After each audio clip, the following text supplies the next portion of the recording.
Bonjour à tous et bienvenue au restaurant Ida. Aujourd'hui, on va préparer une recette que j'adore, les tagliatelles à la carbonara avec des pâtes fraîches. On va commencer à préparer les pâtes fraîches. On aura juste besoin d'un œuf, un œuf entier. C'est vraiment une recette très facile. Donc, une recette des mamans. Un œuf entier avec environ de la farine zéro, environ 100 g de farine. Moi, je vais à l'œil. Je vous invite tous à la maison d'utiliser une fourchette au début pour éviter de se salir les mains. Une petite pincée de sel, un petit peu d'huile d'olive. On mélange bien d'abord avec la fourchette. Et ensuite, on va pétrir la pâte à la main.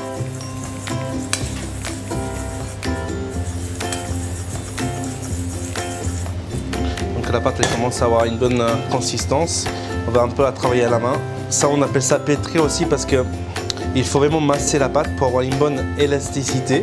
Là, par exemple, elle est un peu trop humide, donc je vais rajouter encore un peu de farine. Il faut mettre bien sûr beaucoup d'amour. Les tagliatelles à la carbonara, c'est déjà à base de guanciale. Les guanciale, c'est la joue de porc qu'on a ici juste devant nous. C'est vraiment un des ingrédients les plus importants de la recette. Il ne faut surtout pas rajouter de la crème. Parce que les vrais carbonara, c'est sans crème. C'est pas vrai qu'il faut mettre de la crème dedans. Donc, on revient sous la pâte. Là, elle est presque prête. Qu'est-ce qu'on va faire? On va l'étaler au laminoir qui est ici. Donc, je commence à tirer la pâte à 10. C'est vraiment le numéro les plus larges. Et au fur et à mesure, en fait, je vais rétrécir. Donc là, je passe à 8, par exemple. Donc, de temps en temps, on revient ici sur notre plan de travail. On ajoute encore un petit peu de farine. Dernier passage à 1. Donc on tire bien, on n'arrête jamais le bras droit. Par contre, on bouge la main gauche. Voilà, on tire, on met la pâte de cette façon. Beaucoup de farine, parce qu'autrement, on risque de coller vraiment la pâte entre elles. Et ensuite, on roule de cette façon, regardez.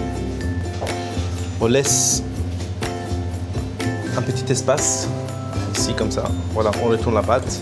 Maintenant, avec le couteau, on fait plus ou moins une taille de 1 cm. C'est la taille de la tagliatelle. Si on fait plus grand, ça s'appelle pappardella.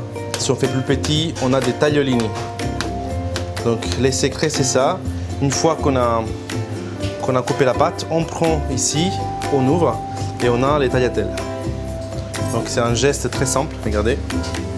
Donc maintenant, on laisse reposer un peu la pâte. On la laisse sécher quelques minutes.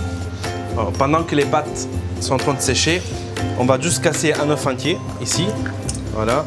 Ça sera notre sauce. J'ajoute du poivre dedans avec un petit peu de sel. Ensuite, je vais mettre à chauffer une chauffonde d'eau au maximum, de l'eau bien salée bien évidemment. On va aussi récupérer un jaune d'œuf qu'on va poser à l'intérieur des pâtes.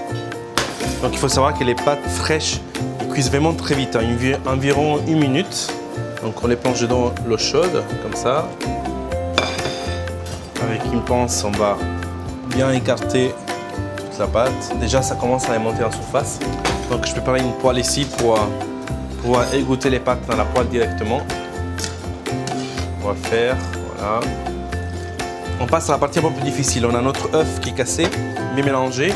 On a notre poêle qui est chaude, les tagliatelles qui sont ici. On se met toujours hors du feu. On intègre l'œuf et on tourne bien parce qu'il faut lier les pâtes, mais il ne faut pas cuire l'œuf trop vite. Autrement, on aura une brouillade d'œuf et ce n'est pas le but. Les vrais carbonara, c'est des pâtes qui sont baveuses. Voilà, regardez de cette façon, brillante, baveuse, où l'œuf n'est pas totalement cuit, mais il est juste honteux. Avec une louche, on a aussi un geste technique. On essaie de rouler les pâtes de cette façon. Regardez, doucement, je fais doucement. Comme ça, on aura un nid propre au centre de l'assiette. Et là, on a les jaunes d'œufs qu'on a éclatés tout à l'heure, on les met au milieu de l'assiette. Comme ça, les clients ils peuvent vraiment le casser et le mélanger lui-même. On met un peu de chapelure croquante, ça c'est ma petite touche personnelle. Ça apporte aussi de la texture aux pâtes. Voilà, on pose des tranches des guanciale sur les pâtes, comme ça. Aussi avec la chaleur, ils vont fondre un petit peu, ils vont être translucides. On finit, moi je râpe un petit peu de grana padano. Dans la vraie recette, c'est du pecorino. voici les carbonara, les vrais carbonara, des tagliatelles, des pâtes fraîches. Pour tout ce restaurant, n'oubliez pas, fin septembre, début octobre, votre invité, c'est mon invité. Restaurant Ida, 117 rue de Vaugirard. Bon appétit.